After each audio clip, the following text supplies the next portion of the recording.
Let's go for a lunch date అనగానే మీరు పెద్ద పెద్ద fancy restaurants, candy light setups ఇవేమీ ఎక్స్పెక్ట్ చేయదు. అవేమీ ఉండవు. ఇద్దరం కలిసి మంచిగా బిర్యానీ కుక్ చేసుకున్నాం, బాక్సెస్ ప్యాక్ చేసేసుకున్నాం, దగ్గరలో ఉన్న క్రేజీ స్పాట్ కి స్టార్ట్ అయిపోయాం.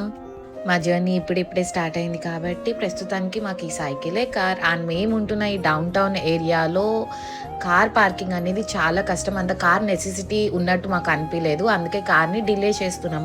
మంచి కొరియన్ డ్రామాలో చూసినట్టు నవనీత్ నన్ను సైకిల్ మీద ఈ బ్యూటిఫుల్ స్పాట్కి అయితే తీసుకొచ్చేసాడు. ఇప్పుడు నా బిజీ వర్క్ లైఫ్లో ఇలాంటి క్వాలిటీ టైం స్పెండ్ చేయడం చాలా ఇంపార్టెంట్. అసలు మేమైతే ప్రతి 10 డేస్కి ఇష్టమైన ఫుడ్ కలిసి కుక్ చేసుకొని మంచి అవుట్డోర్ లొకేషన్కి లంచ్ డేట్కి వెళ్ళిపోతాము. ఒకవేళ బయటకి కుదరకపోతే టెర్రస్ మీద కన్నా వెళ్ళిపోతాము. No phones, no TVs, only happy food and open heart communication. మీరే చెప్పండి, పీస్ఫుల్ లొకేషన్, బొజ్జ నిండా ఇష్టమైన ఫుడ్, ఒకరికి ఒకరు ఇచ్చుకునే అటెన్షన్, ఇలాంటివి కదా మూమెంట్స్, మెమరీస్ మనకు కావాల్సినవి.